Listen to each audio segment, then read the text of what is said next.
Si Pastor Arnold Garcia po ito in behalf of the Pilgrims Bible Baptist Church of Bahrain and all the ministries that I represent.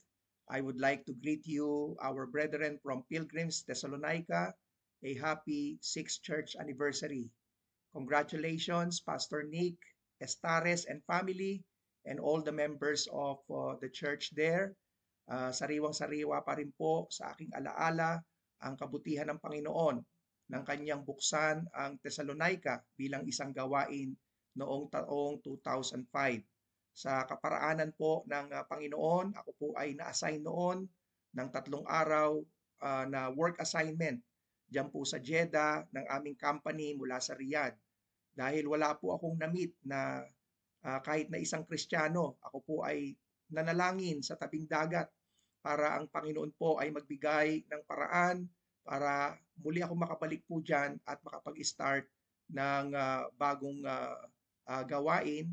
At ang Panginoon po ay napakabuti sapagkat makalipas lang po ang ilang buwan ay nakuha ko po yung number ni Brother Abet, our very own Pastor Abet Echebare, at kami po ay nagkausap sa telepono para sa prospect ng pagsisimula ng gawain. At matapos nga po ang ilang linggo, ako po ay pinagkalooban ng Diyos ng opportunity na muling makabalik ng Jeddah para po ganapin ang pinakaunang worship service.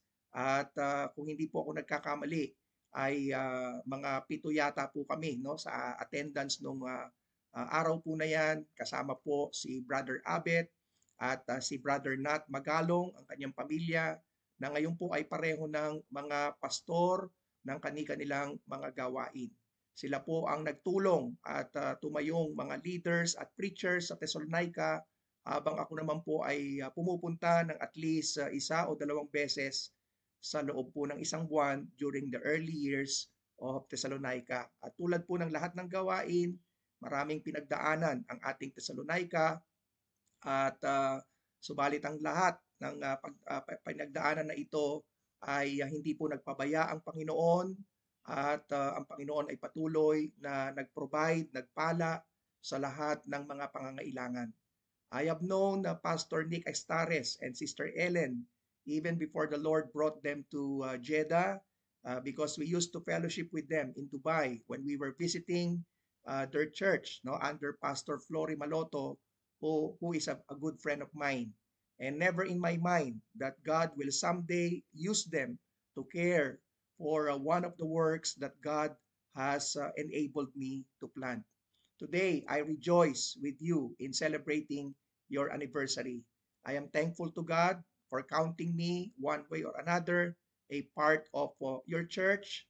And as Paul said in 1 Corinthians 3:6-8, I have planted, Apollos watered, but God gave the increase. So then neither is he that planted anything, neither he that watereth, but God that giveth the increase. Now he that planteth and he that watereth are one, and every man shall receive his own reward according to his own labor. Again, happy 6th church anniversary, Pilgrims Thessalonica. Happy 6th church anniversary, Pilgrims Thessalonica. Congratulations!